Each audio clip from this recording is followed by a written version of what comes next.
Bonjour à tous, je suis Dr Boutaleb, cabinet de médecine esthétique et laser installé à Casablanca.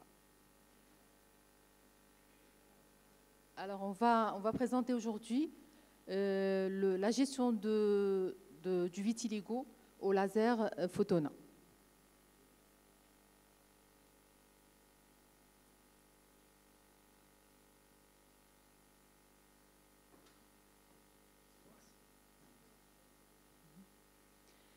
Donc, le vitiligo, c'est une maladie de la couche basale de l'épiderme de la peau, hypomélanose idiopathique. Se caractérise par une dépigmentation circonscrite acquise de la peau et des poils, des cils et des sourcils et des cheveux. Se présente sous forme de macules blanches achromiques qui s'agrandissent avec le temps. La surface de la peau est normale et la sensibilité est conservée.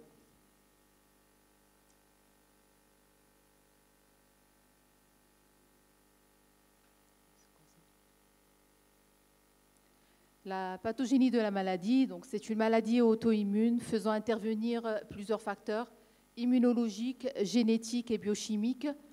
Les mélanocytes présents dans la couche basale de l'épiderme ne sont pas fonctionnels, elles sont indifférenciées, sans aucune activité pigmentogène. Donc, on a décrit 3 modèles de repigmentation. Il y a la repigmentation périfolliculaire lorsqu'elle se passe au niveau de la face externe des follicules pileux. Il y a la repigmentation marginale quand elle se fait à partir des bordures de la tache achromique. Et il y a une repigmentation diffuse quand elle se produit sur toute la surface des plaques du vitiligo.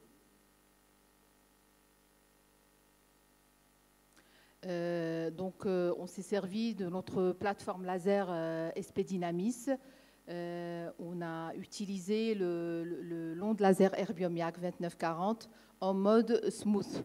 Donc le mode smooth, c'est une technologie brevetée de Photona laser.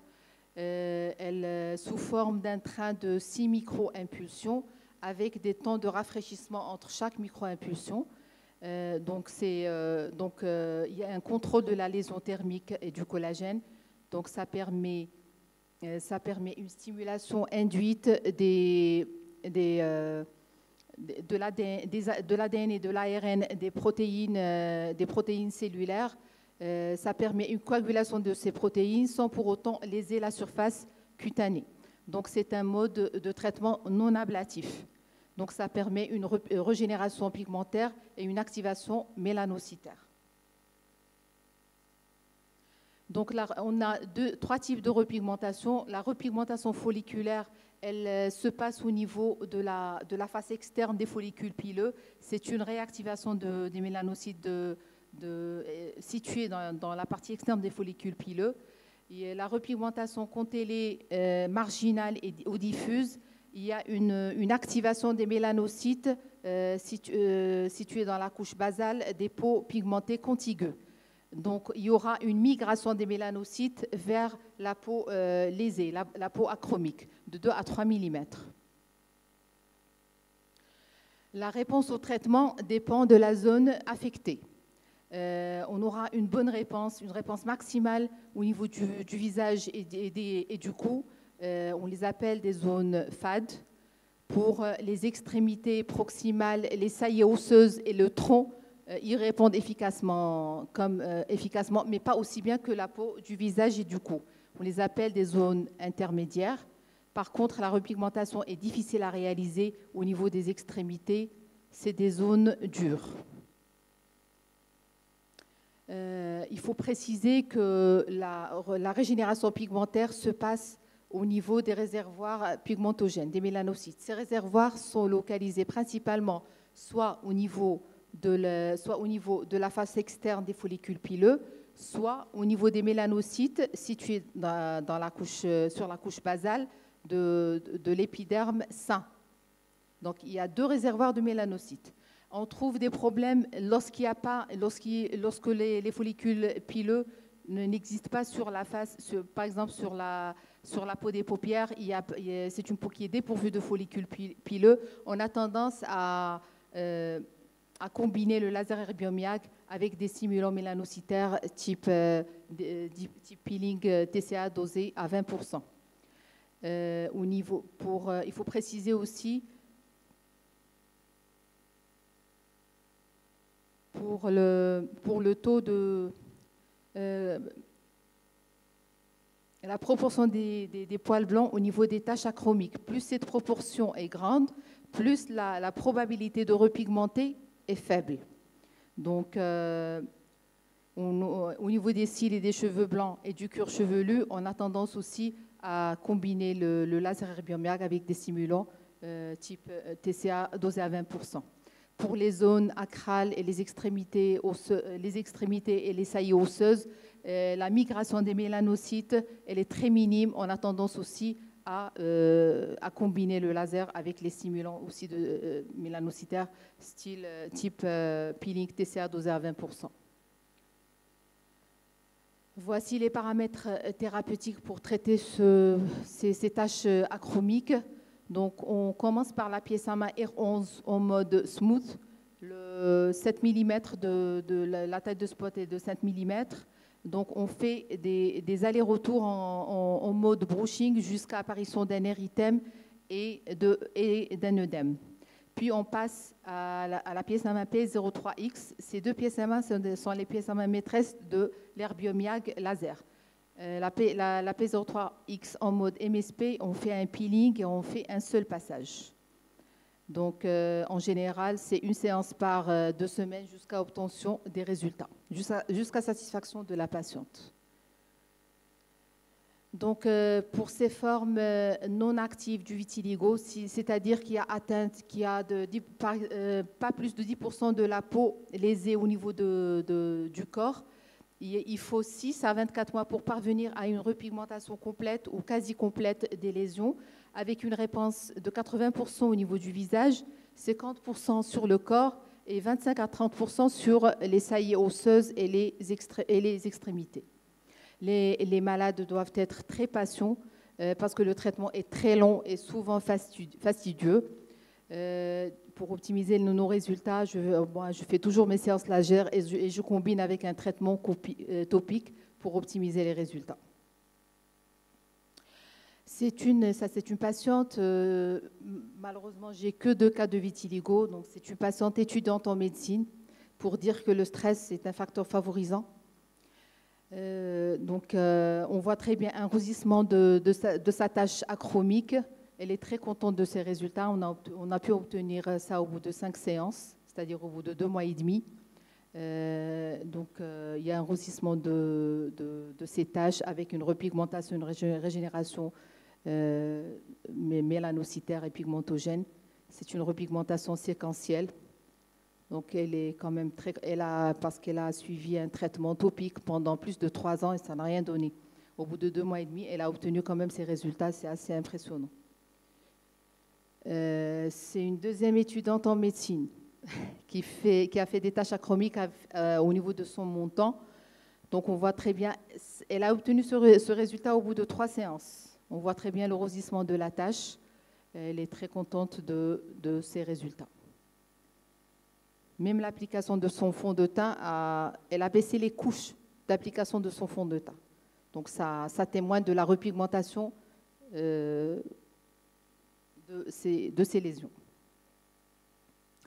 Donc là, on était dans une phase de repigmentation. D'accord? Donc la repigmentation est proposée quand il y a moins de 10% des parties du corps qui sont atteintes. Maintenant, quand et comment proposer une dépigmentation? Par exemple, pour cette patiente, c'est une patiente qui a plus de 50% de son corps qui est atteint par des taches achromiques. Donc, elle a désiré une dépigmentation des parties saines. C'est une dépigmentation de sa peau normale pour essayer d'uniformiser le teint au moins des parties découvertes, le visage et son cou. Donc, quand et comment proposer la dépigmentation? Donc, elle est proposée pour des patients ayant plus de 50% de surface dépigmentée. Dans ce cas, on passe à une autre plateforme, le laser Q-Switched. Il a montré son efficacité d'environ 70% il a donné un 70% de succès. Donc, on a fait ça. C'est la première séance de la patiente. Déjà, on voit une dépigmentation assez parlante de sa peau saine. Donc, il faut 2 à 3 séances souhaitables, espacées d'un mois, de 4 à 6 semaines. C'est une séance assez douloureuse. Il faut beaucoup de Zimmer, beaucoup de froid, mais elle est contente de son résultat. Bien sûr, il faut une séance d'entretien après la saison estivale pour les zones exposées. Donc, les paramètres et la procédure du traitement pour dépigmenter la peau saine. Donc, c'est la pièce, on fait ça avec le l'onde laser KTP 532, avec un spot de 3 mm. Donc, on fait point par point pour dépigmenter. Donc, on utilise beaucoup de froid pour apaiser la douleur, parce que c'est très douloureux. On donne à la patiente une crème dermocorticoïde et une crème apaisante et cicatrisante au post-traitement, avec une éviction sociale qui ne dépasse pas une semaine. Donc là, on est sur une procédure de dépigmentation de la peau saine. Voilà. Merci de votre attention.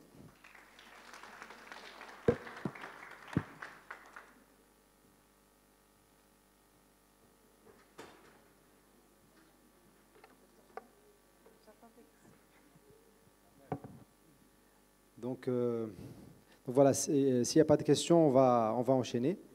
Donc, il y a des questions. Il y a des questions.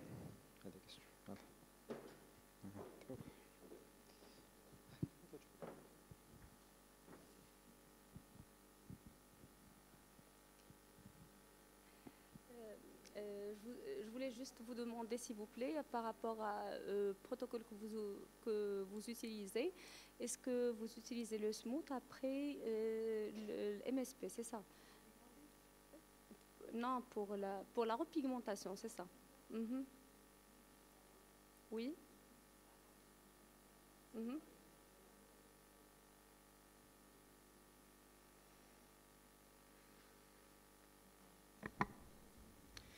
Donc, pour repigmenter et régénérer les mélanocytes, on fait des passages en mode smooth par l'herbium YAG avec la pièce AMA R11 jusqu'à apparition de l'érythème et d'un œdème. Et puis, on passe à la pièce AMA pixelisée, la PS03X, et on fait un passage comme un peeling. D'accord. C'est quelle fluence? Pour le R11, c'est quelle fluence? Pour la R11, on avait fait, c'était 7 joules. C'était 5 joules, 7 mm. L'appareil ne vous donne pas 7 joules pour 7 mm. C'est trop fort parce que c'est un spot très grand, très profond. Je voulais juste mentionner qu'il faut faire attention à ce qu'on appelle l'effet Kobler au niveau du vitiligo, parce que le vitiligo, à chaque fois qu'on le touche avec des traumatismes ou bien avec le frottement ou bien avec le laser, on a des fois une accentuation, une dépigmentation.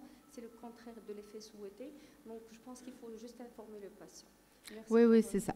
Merci à vous. Merci à vous. Moi, je voulais juste poser une seule question. C'est par rapport aux patientes, je pense, les deux, ils font médecine, c'est ça? Est-ce qu'elles avaient utilisé comme traitement l'Excimer? Moi, sincèrement, je pense que c'est une meilleure alternative. Est-ce qu'elles avaient bénéficié d'Excimer? Le tacrolimus. Non, donc pas d'Excimer. La lumière Excimer, moi, je trouve qu'elle est magnifique. Excimer. Je trouve qu'elle donne un résultat plus rapide. C'est moins cher, j'imagine, et c'est excellent. Ouais. Sincèrement, pour moi, le laser... j'ai pas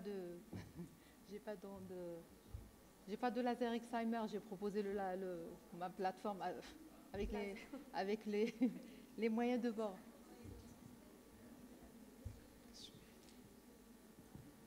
S'il vous plaît, vous avez mentionné que vous associez toujours le traitement laser avec les traitements topiques. Vous parlez de quel traitement topique et comment vous savez que le résultat que vous avez, c'est en fait c'est l'efficacité du laser ou bien c'est le traitement topique? La patiente fait des comparaisons. Voilà. La patiente était avec son traitement topique pendant plus de 2 ans. Quel traitement topique, s'il vous plaît? Le tacrolimus et les dermocorticoïdes forts. D'accord. sans aucun résultat. Quand elle est passée au traitement laser. Vous avez continué le traitement topique avec le laser, Oui, c'est bien ça? oui. D'accord. Elles continuent leur traitement. Elles viennent chaque 15 jours pour leur... elles sont très satisfaites. D'accord. Oui. Merci. Je vous en prie. Merci à vous. Bonjour. Par rapport à la repigmentation des zones hypopigmentées, est-ce qu'on touche aux berges ou est-ce qu'on reste réellement dans l'hypopigmentation? Pour la repigmentation des peaux lésées, Oui. on fait le smooth sur la partie lésée, sur la tache achromique. On ne touche pas aux Même berges. le pourtour, si. Parce que la migration des mélanocytes se fait à partir de la peau saine. C'était Il par faut rapport à la stimuler, remarque. les deux. C'est-à-dire, on stimule la repigmentation au niveau des follicules pileux de la peau lésée et on stimule les mélanocytes de la couche basale dermique de la peau non lésée, de la peau saine. Merci. Je vous en prie.